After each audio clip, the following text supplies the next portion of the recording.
মদ ও নারীর নেশায় এতটাই মগ্ন ছিলেন যে জীবনের শেষ সময়ে আত্মহত্যার পথ বেছে নেন এই জমিদার। পরবর্তীতে তিলে তিলে শেষ হয়ে যায় জমিদারের এই বিশাল সাম্রাজ্য। এদিকেও ঘাট ছিল? হ্যাঁ, এদিকেও ঘাট ছিল বাবা। ঘাট ছিল না? হ্যাঁ, আপনি কি হিন্দু? হ্যাঁ, আমরা হিন্দু। ও, এটা সাপের পূজা করি, এটা তার মধ্যে দেখেন এটা ও এটা মা মনসা। হ্যাঁ, মা মনসা সাপের পূজা করি আমরা। আচ্ছা, এটা সাপ চলে আসে না কখনো এখানে? হ্যাঁ, আছে চলে আসে। আছে। কি হাড়ি এবং চারপাশে পতাকার মতো, লাল পতাকার মতো 3টি চিহ্ন দেওয়া হয়েছে। এই জমিদার বাড়ির মনসা মন্দিরে সেই প্রাচীন কাল থেকেই হয়ে আসছে সর্পদেবীর পূজা। আজকের ভিডিওতে জানাবো জমিদার খোকাবাবুর জমিদারিত্বের ধ্বংস হয়ে যাওয়ার ইতিহাসের।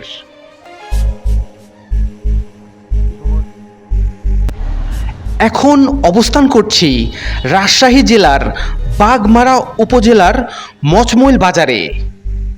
বাজারের পাশেই অবস্থিত জমিদার গোকুল বাবুর মচমইল জমিদার বাড়িটি। 15 শতকের মাঝামাঝি সময়ে এই বাড়িটি প্রতিষ্ঠা করা হয়। এত পুরনো এক জমিদার বাড়ি এই জঙ্গলের মধ্যে রয়েছে এ ব্যাপারে অনেকেরই ধারণা নেই। জমিদার বাড়িতে প্রবেশের পথেই দেখতে পাবেন 2টি স্তম্ভের ধ্বংসাবশেষ। তো ভিউয়ার্স, এইখানে এইটি সম্ভবত মেইন গেট ছিল। এই দেখেন, গেটের এই অংশগুলো দেখলে অনুমান করা যায় এখানে এখনও সেই কিছু অংশ রয়ে গেছে গেটের। এখানে একটি এবং এখানে একটি অংশ, এবং সামনে আরও কিছু ভবন আছে, কিছু ধ্বংসস্তূপ আছে। তো সেগুলোর দিকে যাই। বাড়িটার মানে কত দূর পর্যন্ত এই অংশটা ছিল এগুলা? ও, এখন শুধু আছে ওই মন্দিরটা? না, এখানে আছে, ধরতে পারবেন, ক্যামেরা ধরতে পারবেন, ও, এগুলো ধরা যাবে, ওই যে মানে ওই ক্যামেরা ওটা দেখানো যাবে আর কি। এইটাও কি জমিদার বাড়ির ছিল? এগুলেন ওই এলাকালে ওই যে মোড় থেকে আইলেন এগুলেন গোটাটাই। ও আচ্ছা আচ্ছা, ছিল। এইটাও কি বাসা ছিল এই যেটা? হ্যাঁ, এটা এগুলা ঘর ছিল, সব ভেঙে ঠেঙে গেছে। জমিদাররা গেছে কবে এখান থেকে বলতে পারেন? হ্যাঁ, কবে নাগাদ গেছে এখান থেকে? স্বাধীনতার আগে না পরে? না,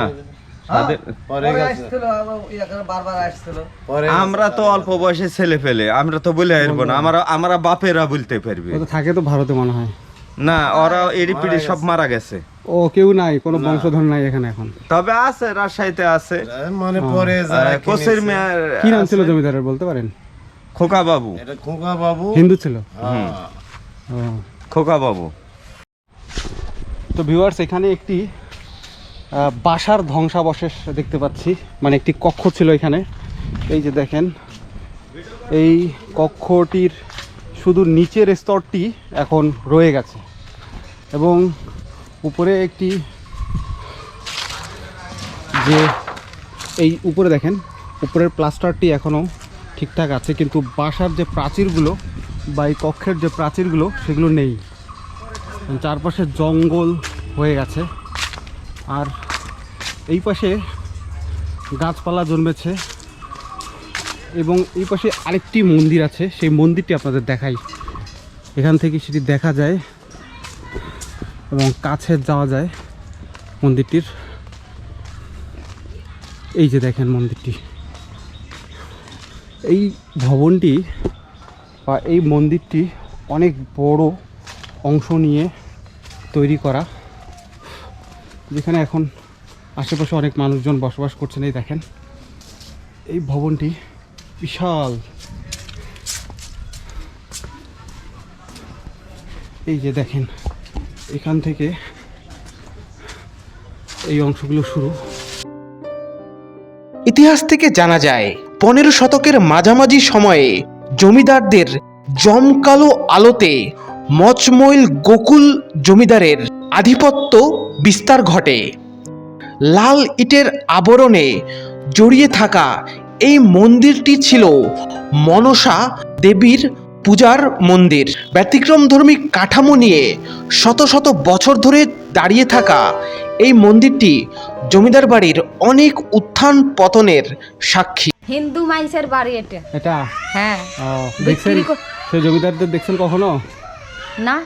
কখনো দেখেন নাই? আপনার জীবদ্দশা দেখেন নাই? যখন থেকে দেখতেছেন এইভাবেই হ্যাঁ এইভাবে। ফাঁকা পড়ে আছে। হ্যাঁ এটা কি ছিল, মন্দির? হ্যাঁ মন্দির ছিল, হিন্দুরে পূজা করেছিল বা। কি মন্দির এটা? আমি বলতে পারবো না বাবা, এখন কি পূজা করি। এইটা কি? এটা এটা এটা হ্যাঁ এটা মা মনসা সাপের পূজা করেছি আমরা। তাই নাকি? এটা তার মধ্যে দেখেন এটা।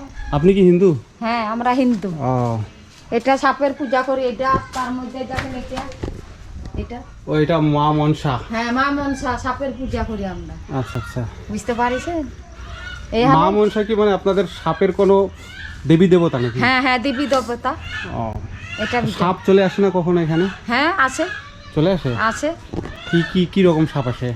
সাপ এইভাবে দাঁড়ায় থাকে ফনা দিয়ে। মানে ফনা দিয়ে পূজা দাঁড়ায় করার থাকে। সময় আসে না পূজা যে কোনো করা- সময় চলে আসে? পূজার সময় আসে। পূজার সময়? হ্যাঁ ও তার আগে আসে না। তাই নাকি? হ্যাঁ ও বলা হয় কি মা মনসা? হ্যাঁ মা মনসা। আচ্ছা আচ্ছা। হ্যাঁ আর এটা কি রান্নাঘর? এটা কি এই আগের রান্নার ঘর। এই কূপটা কি আগের নাকি? হ্যাঁ হ্যাঁ এটা আগের কূপ?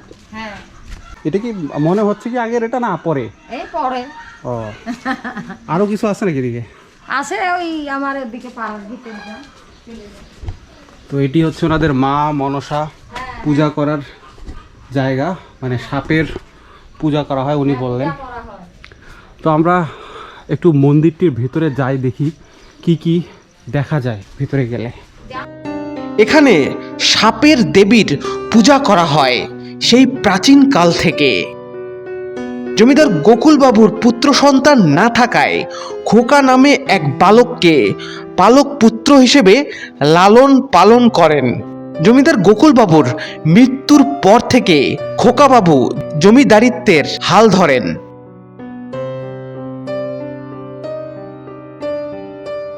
কথিত আছে খোকাবাবু নারী ও মদ নিয়ে ব্যস্ত থাকতেন। তবে খোকাবাবু একজন পাকা শিকারী ছিলেন, যিনি বন জঙ্গলে শিকার করে বেড়াতেন।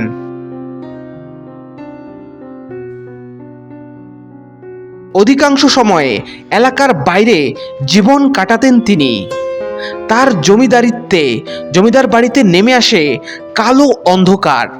শেষ জীবনে তিনি ভারতে গমন করেন।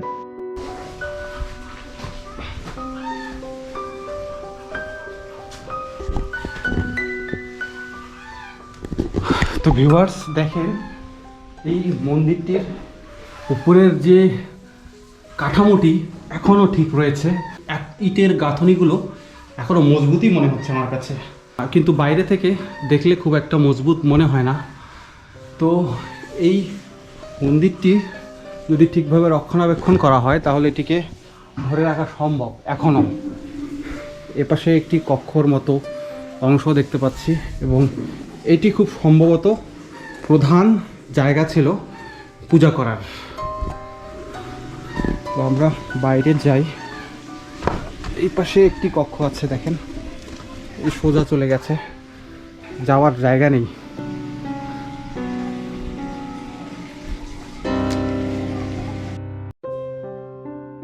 এখন এগিয়ে যাচ্ছি এই জমিদার বাড়ির একটি পুকুর পাড়ের দিকে। আজ থেকে শত শত বছর পূর্বে এই জায়গাগুলো দিয়ে জমিদার বাড়ির পরিবারের লোকজনেরা স্নান করতে যেতেন।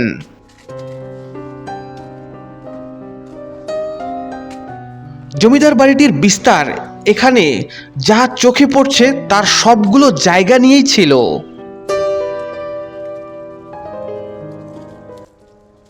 তো ভিউয়ার্স, সেই প্রাচীন যুগের একটি ঘাট দেখাচ্ছি আপনাদের। এই যে ঘাটটি দেখেন, সিঁড়িগুলো, এই সিঁড়িগুলো তখন ব্যবহার করা হতো, এখন প্রায় পরিত্যক্ত অবস্থায় বলতে পারেন। এখন এই জায়গাটাতে প্রচুর আবর্জনা এবং এই দিঘিটি ব্যবহারের অযোগ্য হয়ে গেছে আর কি।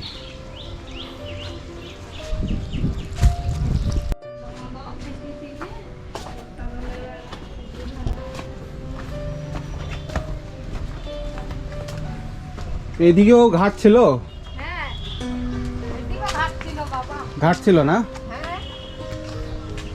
হিন্দুরা কাটছে। ও পুকুরটা তো এখন খুব একটা পরিষ্কার নাই। না না, এই তো নোংরা দেখছে, হ্যাঁ, নোংরা বাবা। এইগুলোও কি জমিদার বাড়ির অংশ ছিল? হ্যাঁ হ্যাঁ, এটা গোটাই বরাবর, আচ্ছা আচ্ছা। বরাবর গোটা মনে করো। কি খবর? বিশাল এই সাম্রাজ্য আজ শুধুমাত্র স্মৃতি হিসেবে রয়ে গেছে।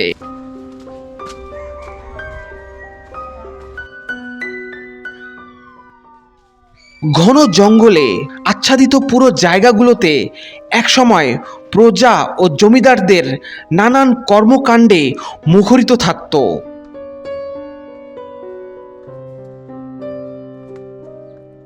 কথিত আছে নারী ও মদ নিয়ে ব্যস্ত থাকার কারণে খোকাবাবু জমিদারিত্বে অনেক অবহেলা শুরু করেন।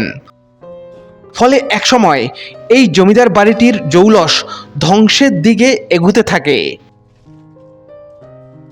জীবনের শেষ সময় তিনি ভারতে গমন করেন। ভারতের পরবর্তী জীবনে অসহায় অবস্থায় তিনি এক পর্যায়ে আত্মহত্যা করেন। এভাবেই একটি প্রতিষ্ঠিত জমিদারিত্বের করুণ পরিণতি হয়।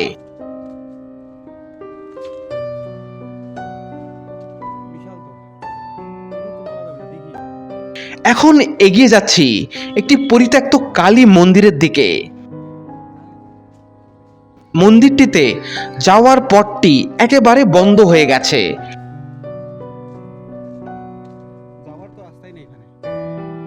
এখন এখানে পূজা হয় না বললেই চলে।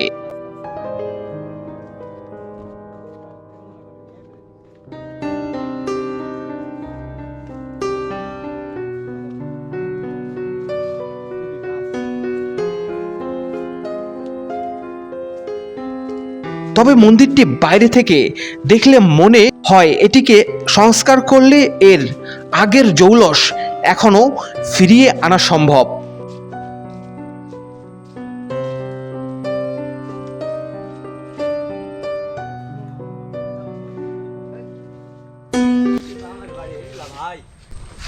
বলতে পারেন কিছু জমিদার বাড়ি সম্পর্কে? ভাই সঠিক আমরা বলতে পারবো না, আমরা বড় জনে বলতে পারবে। হ্যাঁ বলেন, আপনি যতটুকু পারেন। আপনার এটি আসলো, আরো একটা ইয়ে আসলো, কি? মানে বাড়ি আসলো। হুম। এখন বাড়ি তো দুটো আছে, ভাঙ্গা ওটা আর একটা, আর রাজবাড়ি পুকুর ওটা। মানে মেইন বাসাটা কোথায় ছিল? মেন বাসা আসলো ইয়াতে আপনার তাহেরপুরতে। এইটা এগুলো কি ছিল? এরা তো আমার দরবারের পরিবেশ। ও মানে জমিদার বাড়ি তো অংশ ছিল এটা? হ্যাঁ মন্দির ছিল এখানে? হ্যাঁ মন্দির, আর ওই পুকুর টুকুর ছিল? হ্যাঁ পুকুর ছিল। বাড়ি এখানে ছিল না? না বাড়ি একটি ছিল, ও বাড়ি আসলো ওটা ভাঙ্গা ফেলা দিছে। না আগে তো বাড়ি ছিল? আগে ছিল, আগে বাড়ি ছিল। জমিদাররা এখানে থাকতো, আগে বাড়ি ছিল না? হ্যাঁ বাড়ি ছিল। ও, জমিদারের নাম জানেন? জমির নাম জানি না। ও এগুলা এখন পূজা টুজা হয় না এখানে না? না পূজা করা হয় না। বুঝতে পারছি। প্রসাদ কলা আছে। তো ভিউয়ার্স এখানে একটি দাঁড়ান একটু ধরে। তো ভিউয়ার্স এখানে একটি এগুলো প্রসাদ বলতেছেন এনারা, প্রসাদের মতো কিছু রাখা হয়েছে এখানে দেখেন। একটি হাড়ি এবং চারপাশে পতাকার মতো, লাল পতাকার মতো 3টি চিহ্ন দেওয়া হয়েছে। এখানে হাড়ি পাতিলের কিছু অংশ দেখতে পাচ্ছি, আর এই পাশে মন্দিরটি।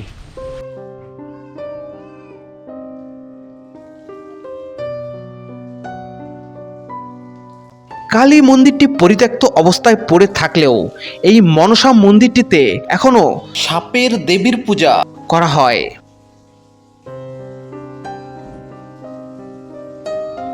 অতি প্রাচীন এই ভবনগুলো তার অতীত ইতিহাস আরও দীর্ঘদিন ধরে রাখতে পারবে যদি এগুলোকে সঠিকভাবে রক্ষণাবেক্ষণ করা হয়।